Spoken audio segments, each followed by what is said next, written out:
En esta tarde le damos la honra al Dios y Padre de nuestro Señor Jesucristo, porque Él nos ha concedido en su infinita misericordia el privilegio de que seamos nuevas criaturas. Declaramos que nuestro Señor Jesucristo es nuestro Salvador. Sabemos que Él es el camino, la verdad y la vida, que nadie llega al Padre si no es a través de Él. En esta oportunidad estamos enviando un saludo cordial a todas las hermanas, hermanos y amigos que se están conectando. Enviamos un saludo cariñoso en nombre de la Iglesia de Cristo, Casa de mi Padre, esperando que esta pequeña reflexión que vamos a compartir el día de hoy sea de edificación para su vida espiritual. Que el Señor les bendiga a cada uno. Aleluya, gloria a Dios. Vamos a dar inicio a nuestro servicio con una oración. Aleluya, es el servicio de damas. Y vamos a iniciar con una oración. Aleluya, gloria a Dios. Amante Padre y bueno que estás en los cielos, una vez más estamos delante de tu presencia para darte a ti, Señor, solamente la honra, la gloria y la alabanza. Gracias por el privilegio maravilloso que tú nos permites de poder compartir en esta tarde. Muchas gracias por esa misericordia que día a día, Señor, disfrutamos. Te pedimos, Padre amoroso, que seas tú el invitado especial, el Padre, el Hijo y el Espíritu Santo. Que tú tomes el control, Señor, de estos momentos en los cuales, Señor, vamos a compartir tu palabra bendita. Bendice, Señor, a cada familia que está conectada en esta tarde. En el nombre de Jesús. Amén. Aleluya. Cumple tu propósito en mi vida. Cumple tu propósito en mi ser.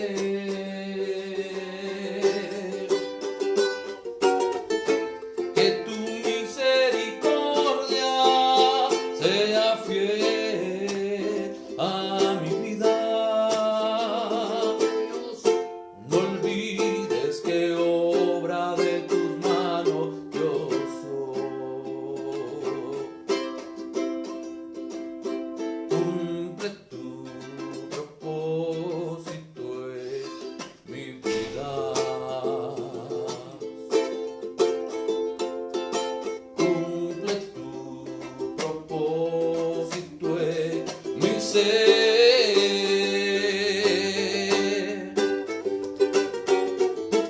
Que tu misericordia sea fiel a mi vida.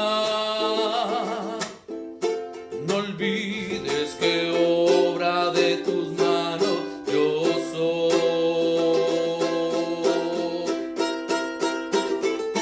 Que tu misericordia sea fiel a mi vida. No olvides que obra de tus manos yo soy.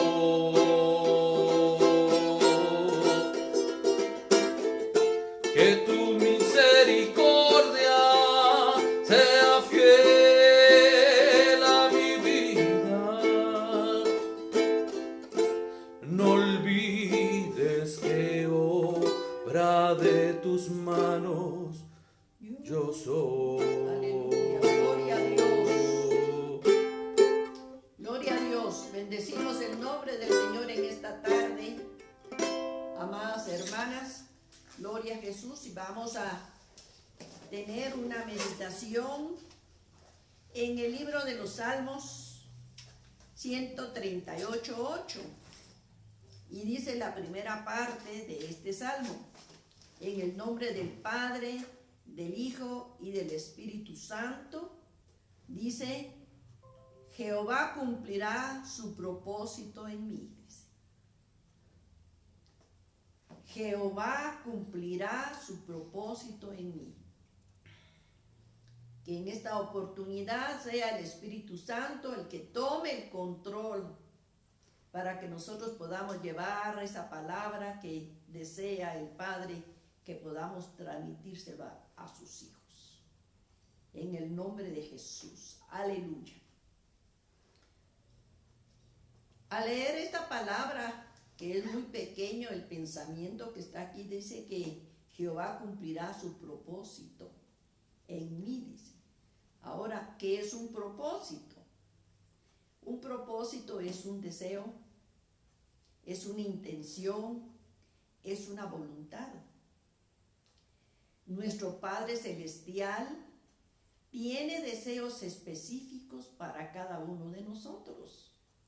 El deseo de Él es que nosotros tengamos una vida llena de bendiciones, de gozo y de paz. Ese es el deseo de nuestro Padre. ¿Y cuál es la intención? La intención de nuestro Padre es que todos procedamos a un arrepentimiento para que nuestros pecados sean perdonados y nosotros podamos llegar a ser nuevas criaturas a través del sacrificio de Cristo Jesús en la cruz del Calvario. Y así nosotros podamos comprobar que la voluntad de Dios es buena, agradable y perfecta. Y si nosotros sabemos en nuestra vida que esa es la voluntad de Dios, debemos de tener esa seguridad que eso es lo que anhela nuestro Padre. Aunque muchas veces nosotros no entendamos, porque a veces estamos nosotros pasando pruebas que nos demuestran todo lo contrario.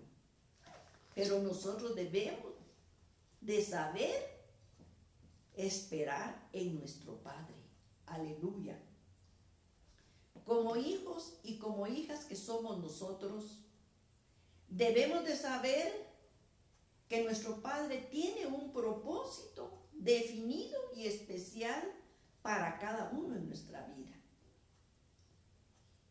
Y que se va a tener que cumplir ese propósito. Y Él en su misericordia nos lo va a revelar. A veces nosotros cometemos el error que dejamos que el enemigo tome el control de nuestra mente. Principalmente nosotros como mujeres, donde el enemigo nos puede decir que somos inservibles, que somos inútiles, que no servimos para nada. Pero la palabra del Señor dice que nosotros hemos sido compradas con precio de sangre. Aleluya. Y que somos hijas de un rey. Por lo tanto, debemos de sentirnos bienaventuradas. Porque nuestro Padre anhela que nosotros seamos instrumentos útiles para la gloria del Señor. Aleluya. En las Sagradas Escrituras, nosotros encontramos la historia de muchas mujeres que tuvieron una vida frustrada. ¿Por qué? Porque no podían tener hijos. Porque en la antigüedad, por ejemplo, a la mujer que era estéril se consideraba como un oprobio, como una vergüenza. Todo lo contrario, a aquellas mujeres que daban hijos, que podían tener hijos, las declaraban bendecidas y benditas. Pero el Señor tiene propósitos para la vida de cada uno. Nosotros encontramos la historia de Ana, por ejemplo,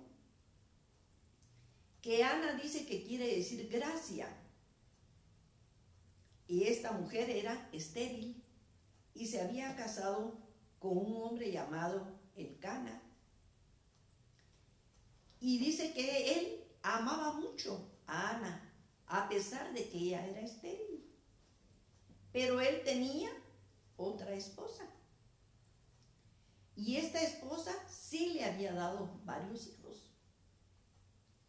Por lo que Ana se sentía muy afligida. Y en una oportunidad dice que el Cana le dijo: ¿por qué te afliges tanto, Ana? ¿Por qué no quieres comer? ¿Acaso no soy yo mejor que 10 hijos? No cabe duda de que él era un esposo que amaba a Ana, a pesar de que era estéril. Pero ella dice que se había convertido en una mujer angustiada y más que todo una mujer amargada. Y en una oportunidad dice que ella pensó ir al templo y ahí fue a hacer un voto a Dios. Y mire la oración que esta mujer le hizo a nuestro Padre. Le dice: oh Jehová de los cielos, si miras mi dolor y respondes a mi oración dándome un hijo, yo te lo devolveré y será tuyo por toda su vida, y no le pasaré navaja en su cabello. Mire la oración. Y dice que era tanto la aflicción que había en su corazón, que cuando el profeta Elías la vio y se dio cuenta que ella no hablaba recio, sino que solo balbuceaba las palabras, lo primero que él pensó fue que estaba ebria. Y dice que él se acerca a ella y le dice: ¿cómo es posible que tú vengas a la casa de Dios ebria? Y ella dice que le dijo: no, mi Señor, yo no estoy ebria, yo estoy triste. Y he venido delante de Jehová a derramar mis penas que están en mi corazón. Y cuando dice que el profeta, el sacerdote Elí, se dio cuenta de que se había equivocado, le dice: que el Señor conceda la petición de tu corazón, cualquiera que sea. Y ella dice que le dijo: gracias, mi Señor, y salió alegre, dice. Ya fue a comer, ya no lloró, sino estaba alegre. La palabra del Señor dice en el Salmo, en el Salmo 37:4, dice: deleítate en el Señor, que Él concederá las peticiones de tu corazón. Y esto fue lo que hizo Ana. Se empezó a deleitar en la presencia del Señor. ¿Y qué pasó? Que el Señor respondió la oración de esta mujer y le concedió un hijo, dice, el cual le llamaron Samuel, que quiere decir pedido a Dios. Cuando esta mujer tuvo al niño y lo empezó a crecer, a su tiempo, cuando ella consideró que ya era necesario llevarlo al templo, lo fue a ofrecer. Dice la palabra que era un niño pequeño, porque acababa de ser destetado. Y lo lleva delante del profeta o del sacerdote Elí y le dice: esta es la petición que yo había venido a pedir. Y entregó a su hijo, aquel hijo que ella había anhelado con tanto. Llega y se lo ofrece a Dios. Aleluya. Si nosotros miramos la niñez de Samuel, dice que desde pequeño su trabajo que era abrir las puertas del templo, porque él vivía con el sacerdote Elí. Él iba creciendo al servicio de Jehová. todo lo contrario de los hijos del sacerdote Elí, que él tenía 2 hijos, dice, y que eran sumamente desobedientes. Todo lo contrario de Samuel. Samuel llega a la juventud y se convierte en un profeta, porque el Señor lo empezó a usar, y dice que él fue el que profetizó el juicio que iba a caer sobre la casa del sacerdote Elí. Un castigo para él y para sus hijos. Y cuando él llega a ser adulto, Samuel dice que fue el último juez del pueblo de Israel. Él fue el que ungió a David y a Saúl como reyes. Se ha considerado como un héroe de la fe del Antiguo y del Nuevo Testamento. Amén. De una matriz estéril salió un buen fruto. Aleluya. Tenemos la historia de Raquel. Raquel dice que significa oveja. Raquel se casó con Jacob.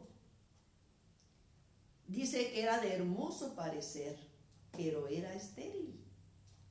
Y también Jacob se casó con la hermana mayor de Raquel, que era Lea. Usted posiblemente sabe la historia de ellas, que Jacob tuvo que trabajar 14 años para poderse casar con Raquel, porque según la costumbre era únicamente 7 años, y él había trabajado 7 años, y cuando él pensó que le iban a dar a Raquel, la cambiaron y le dieron a Lea como esposa, por lo que él tuvo que trabajar otros 7 años, los cuales no le importó por el gran amor que tenía para Raquel, a pesar que Raquel era estéril. Pero en el corazón de Raquel apareció la envidia, dice. Si usted se recuerda, Ana dejó que en su corazón entrara la amargura. Aquí vemos nosotros que Raquel permitió que entrara la envidia en su corazón. Ella envidiaba a su hermana Lea, porque Lea sí le había podido dar hijos a Jacob, todo lo contrario de ella.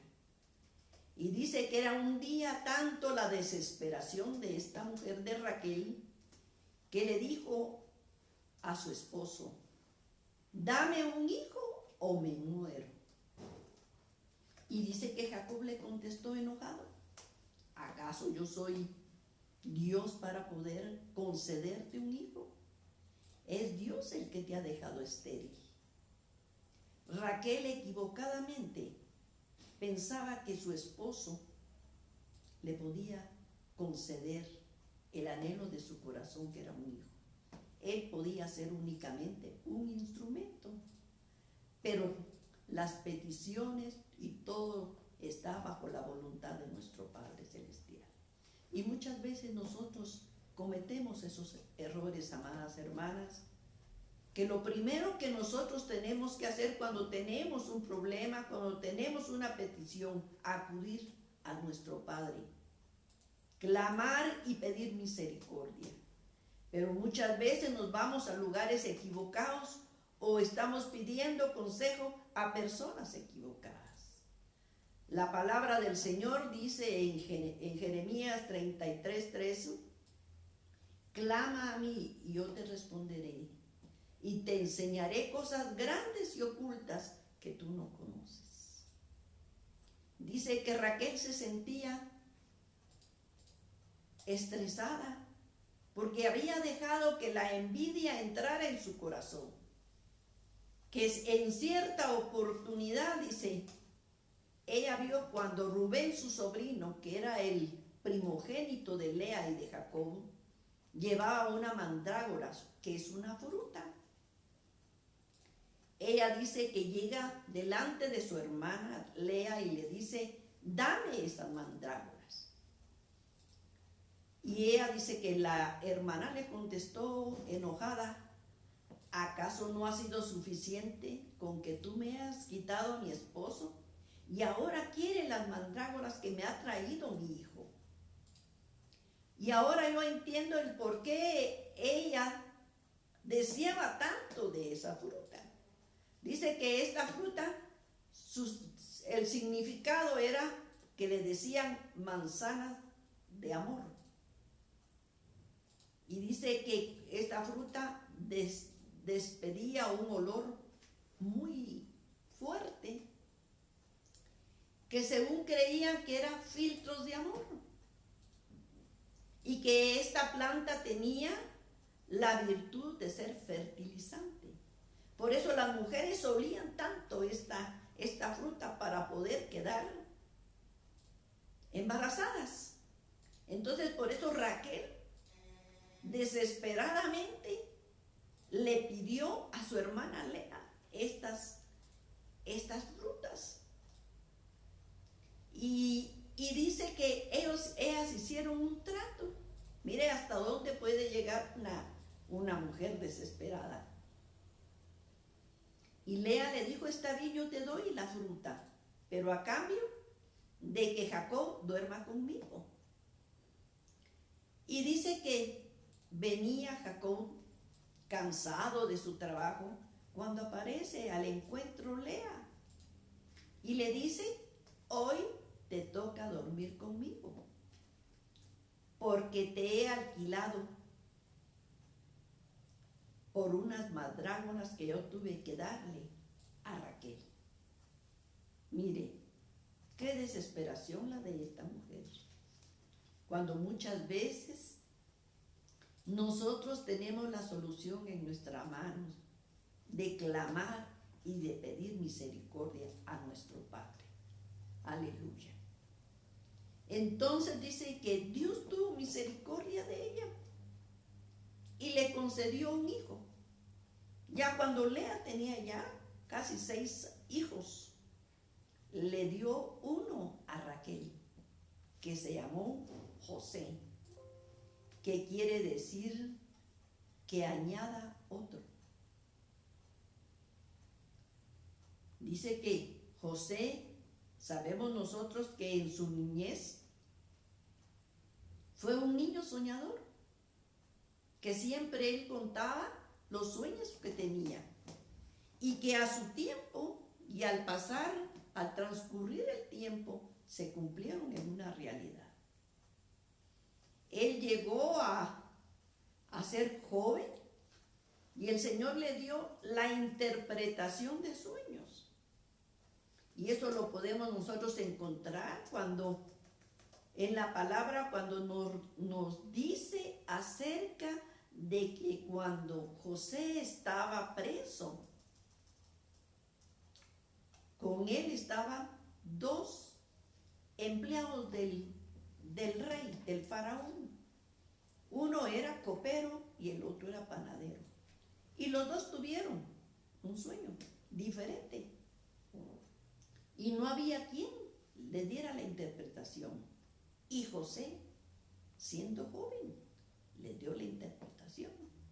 Y tal como él lo dijo, que el copero iba a ser restablecido nuevamente en su trabajo y que el panadero lo iban a matar. Así sucedió. Pero continuó la vida de José y llegó a ser adulto. Y cuando llega a ser adulto, dice que el faraón tuvo un sueño que era acerca de las 7 vacas flacas y de las 7 vacas gordas, que eran las vacas flacas significaban escasez y las vacas gordas prosperidad. Pero el faraón no sabía qué quería decir este sueño. Y él llama a todos sus adivinos, a sus astrólogos, a sus hechiceros, y nadie le dio la interpretación de ese sueño. Y entonces el copero se recordó de José, que estaba en la cárcel, y mandan a llamar a José, y él fue el que le dio la interpretación. Y debido a esto, José fue colocado como un hombre, como el ministro de Economía en el pueblo de los egipcios. Y llegó a ser un hombre importante. Amén. Pero también a mí me llama mucho la atención la historia de Elizabeth. Dice que Elizabeth quiere decir Dios de juramento. Ella estaba casada con Zacarías. Zacarías dice que era un sacerdote judío, y a pesar de que ellos eran de edad ya avanzada, que eran grandes, dice la palabra y los describe como una pareja sumamente piadosa, dice. Irreprensibles, dice, en cuanto a la sincera obediencia de las leyes de Dios. Pero Elizabeth dice que era estéril. Sin embargo, esta pareja servía, estaba siempre al servicio del Señor. Y en una oportunidad llega un ángel al templo donde estaba Zacarías y le dice que viene con un mandado de parte de Dios, en donde Elizabeth va a tener un hijo que se va a llamar Juan. El ángel llevaba hasta el nombre de Juan. Juan quiere decir favorecido de Jehová. Lo que a mí me llama la atención es de que Elizabeth, siendo una mujer grande, de edad avanzada, estéril, nunca permitió que entrara la envidia o que entrara la amargura en su corazón.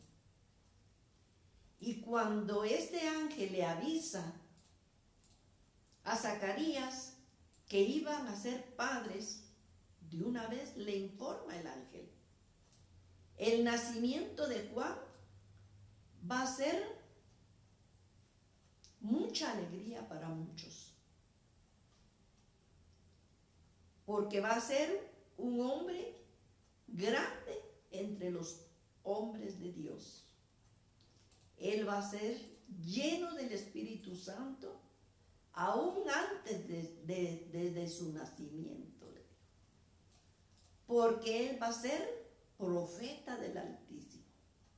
Él va a abrir el camino del Señor, y su ministerio va a ser el de bautizar. Por eso a Juan se le dio el calificativo de bautista, porque él bautizaba en el río Jordán. Si miramos nosotros la niñez de Juan, dice que desde niño amó con todo el corazón a Dios, porque él venía de una pareja de servidores, de una pareja que obedecían las leyes de Dios. Entonces ellos tomaron la responsabilidad, como debe de tomar toda pareja de esposos, de instruir a los hijos desde pequeños. Pero ¿qué es lo que pasa muchas veces?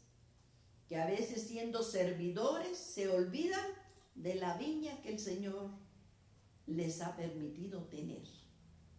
Y debemos de recordar que lo primero que vamos a dar cuenta van a ser de los hijos que el Señor nos ha permitido. Y aquí dice que esta pareja instruyó a Juan desde pequeños, porque él amaba a Dios. Cuando llega a ser adulto, dice que empezó a predicar en los lugares, en las regiones de desierto. Imagínense. Él no fue un joven que disfrutó, por ejemplo, de ponerse un buen par de tenis, sino que fue un joven que tuvo sus limitaciones. No tuvo la oportunidad que muchas veces nosotros nos quedamos satisfechos por haber comido, por ejemplo, un buen churrasco. Mas sin embargo, Juan dice que únicamente comía langosta y miel silvestre. Y él se mantuvo, dice que, predicando en el desierto. Amén. Porque la misión de Juan fue revelar al Mesías en la persona de Jesús.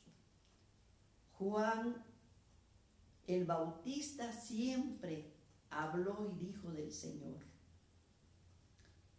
De él me refería cuando dije que detrás de mí vendría uno superior a mí, el cual ya existía antes que yo naciera. El ministerio del apóstol Juan siempre fue el de presentar al Señor Jesús. Él siempre trató la manera de que las personas que lo oían vinieran primero a un arrepentimiento y que después se bautizaran. Tuvo el privilegio de bautizar a nuestro Señor Jesús. Él tuvo el privilegio de oír la voz del Padre cuando dijo: ese es mi Hijo amado. Él es el Cordero que quita el pecado del mundo. Vemos nosotros que el ministerio de Juan el Bautista fue breve, fue corto, pero fue de gran popularidad, dice. No realizó milagros, pero fue el profeta más grande entre los hombres de Dios. Dios envía a Juan como el testigo de que el Señor Jesucristo era la luz verdadera. Aún nosotros podemos ver en el libro del profeta Isaías, cuando hablaba de Juan y dijo: voz que clama en el desierto, preparad el camino del Señor, enderezad sus sendas. Vemos nosotros que la predicación del profeta Juan siempre fue clara y fue directa, porque él decía: generación de víboras, ¿quién los ha enseñado a huir de la ira venidera?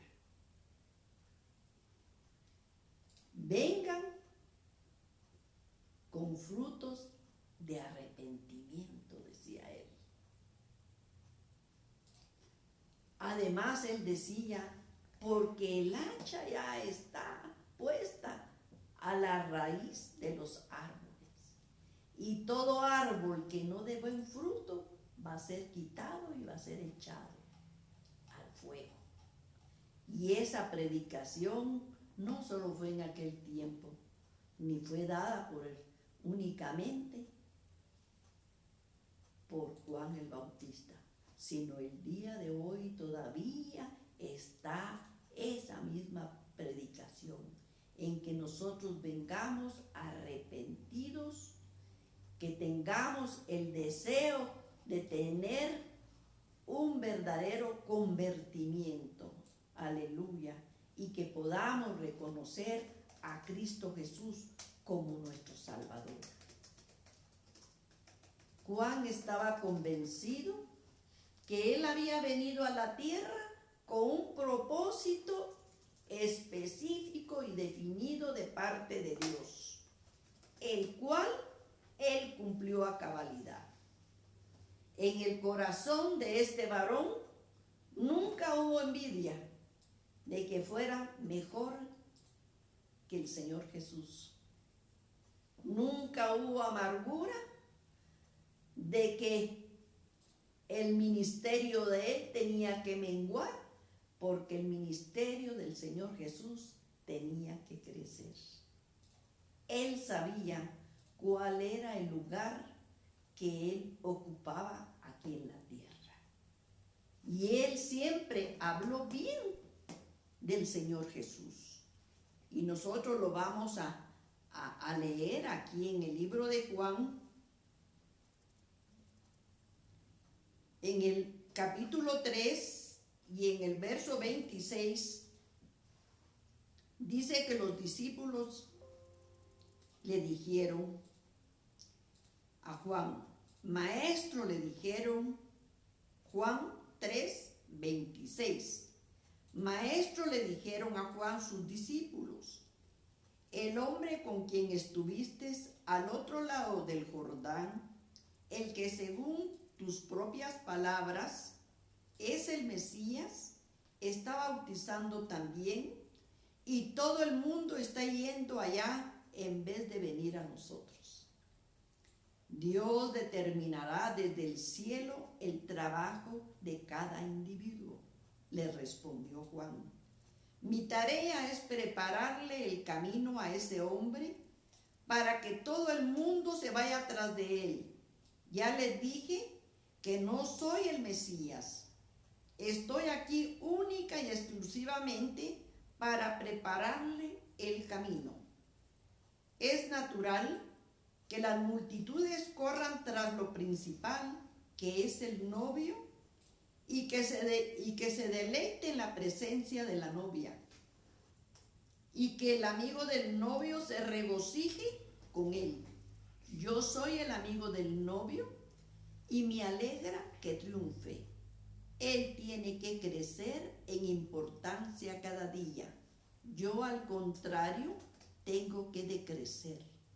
Él descendió del cielo y por lo tanto es mayor que cualquiera. Yo soy de este mundo y mis conocimientos se limitan a lo terrenal. Él, en cambio, habla de lo que ha visto y oído. Lástima que tan pocas personas crean en su palabra. Los que creen en Él descubren en Dios una fuente de verdad. Es Jesús, el enviado de Dios. Habla de palabra de Dios porque el Espíritu de Él está sin medidas ni límites. El Padre ama al Hijo y ha puesto en sus manos cuanto existe. Los que creen que Él es el Hijo de Dios, los puede salvar y tienen vida eterna. Los que no creen en Él ni le obedecen, jamás verán al cielo y la ira de Dios permanecerá sobre ellos. Mire la manera de cómo Juan hablaba de nuestro Señor Jesucristo. En su corazón no hubo envidia, no hubo amargura, porque él sabía cuál era el propósito por la cual había sido enviado. Y de igual manera nuestro Señor Jesucristo hablaba bien de Juan. Lo podemos ver nosotros aquí en Lucas 7, 24. Dice, y una vez que los mensajeros se fueron, Jesús habló de Juan. ¿Quién creen que es ese hombre que salieron a ver al desierto de Judea? Les preguntó. ¿Era acaso una caña sacudida por el viento? ¿Lo hallaron vestido con ropas costosas? No. Los que visten con lujos están en los palacios, no en el desierto. En fin, ¿qué fueron a ver? Un profeta. Sí, más que un profeta. Él es aquel de quien las Escrituras dicen, un mensajero mío te he precedido para prepararte el camino. Juan es el profeta más grande que ha existido en toda la historia de la humanidad y sin embargo es el más pequeño de los ciudadanos del reino de Dios. Ha existido en toda la historia de la humanidad y sin embargo el más pequeño de los ciudadanos del reino de Dios es mayor que Juan. Mire la manera como el Señor Jesús se expresaba de Juan. Ahora, amadas hermanas, ¿qué enseñanza podemos nosotros sacar de estas tres mujeres? de Ana, de Raquel y de Elizabeth. Aunque nosotros podemos darnos cuenta que ellas pasaron por pruebas fuertes, como fue la esterilidad, porque ellas no podían tener hijos. Pero a su tiempo Dios le demostró que para Él nada es imposible, que para Él todo lo puede hacer y que Él tiene un propósito definido para cada uno de nosotros. Los tuvo para ella como los tuvo también para los hijos de ellas.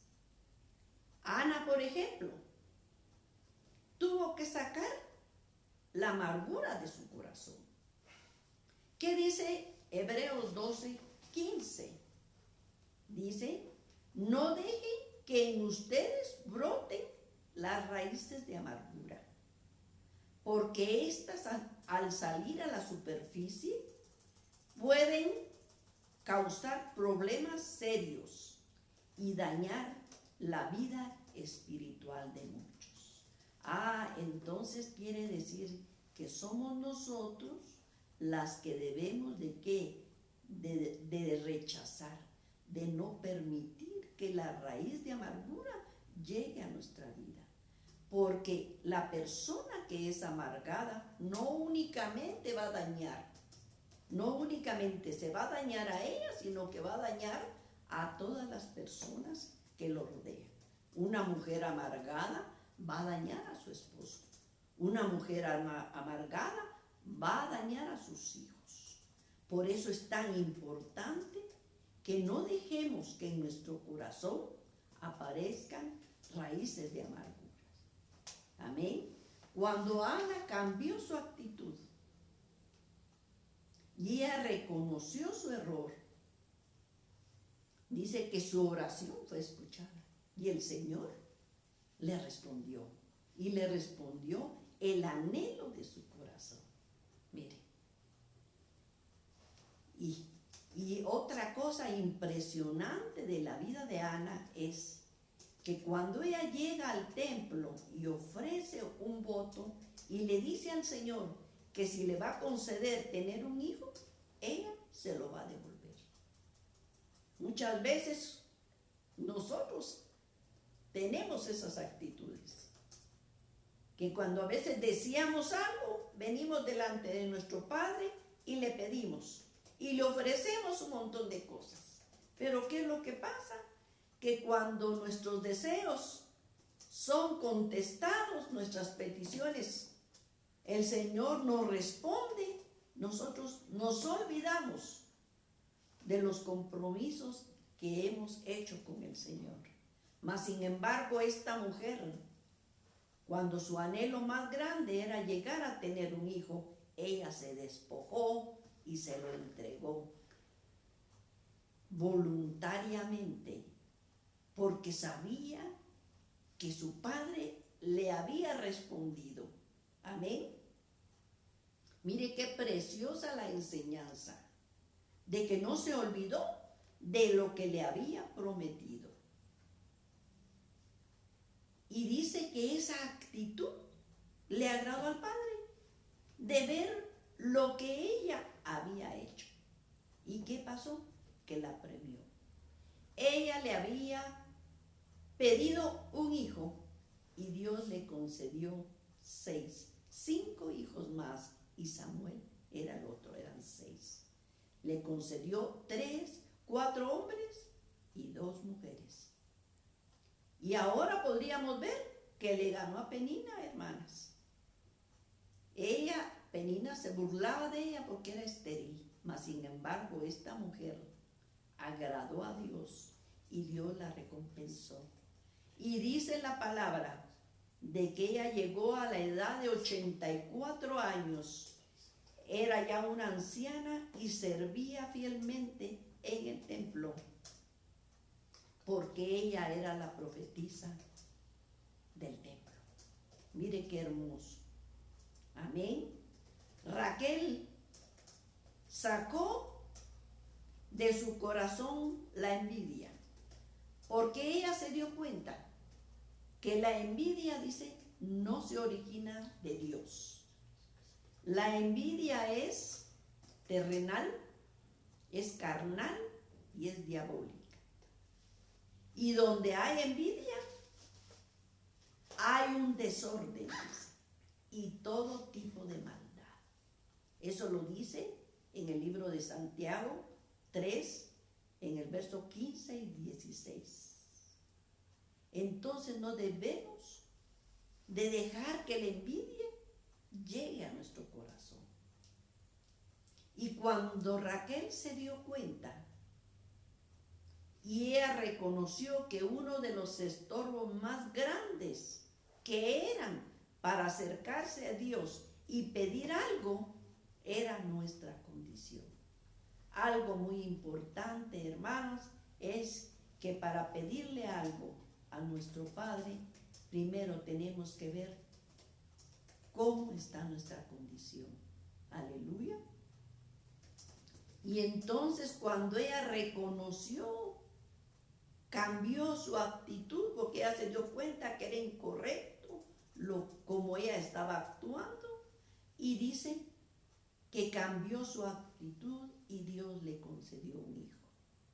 Y después le dio otro.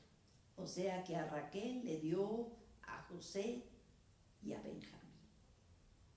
Hay un pensamiento muy conocido que se escucha que dice: la ingratitud, la soberbia y la envidia son tres perros peligrosos que cuando muerden dejan heridas profundas. Nosotros debemos de ser sabias para no permitir que la envidia llegue a nuestro corazón. Amén. Y Elizabeth con Zacarías, dice que a pesar de que ellos eran personas ya grandes, ellos esperaron pacientemente en las promesas de Dios, que Él a su tiempo operó el milagro y les concedió un hijo que vino a cumplir a cabalidad su propósito. Amén. El Señor Jesús siempre habló bien de Juan el Bautista. Y Él dijo: créame, de todos los hombres nacidos de mujer, ninguno brilla con tanta claridad como fue Juan el Bautista. Amadas hermanas, de las matrices estériles, Dios hace el milagro y da buenos frutos. Muchas veces nosotros nos sentimos defraudadas, pero sabemos que tenemos un Padre amoroso, un Padre que tiene un propósito en cada uno de nosotros. Espero de todo corazón que esta pequeña reflexión les pueda ayudar y nos pueda ayudar para seguir adelante creyendo en las promesas de nuestro Padre Celestial y sabiendo que Él tiene un propósito en nuestra vida. Aleluya. Gloria a Dios.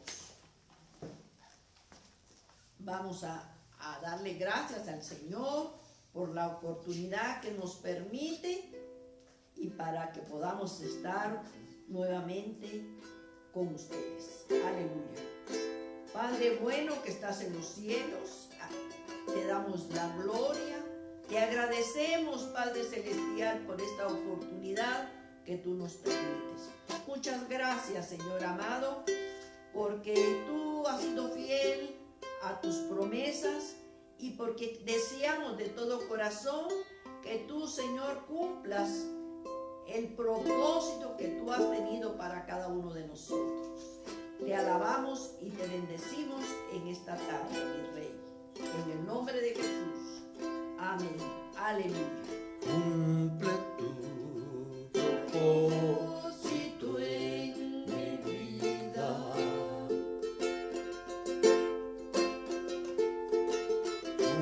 cumple tu propósito en mi ser.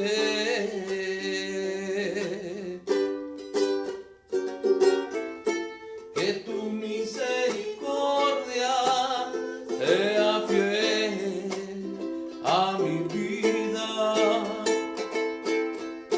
No olvides que obra de tus manos yo soy.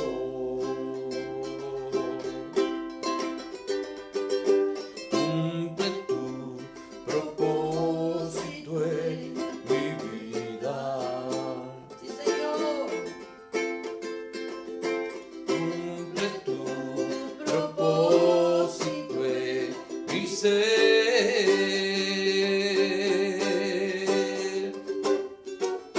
Que tu misericordia sea fiel a mi vida. No olvides que obra de tus manos yo soy.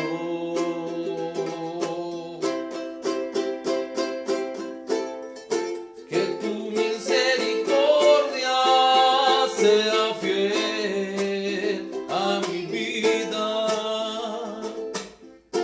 No olvides que obra de tus manos yo soy.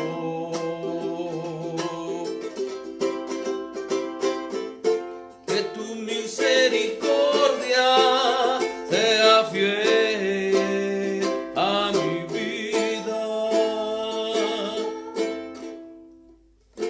No olvides que obra de tus manos yo soy. Sí, Señor. Gloria a ti, Señor. Gracias, Padre bendito. Aleluya. Gloria a Dios.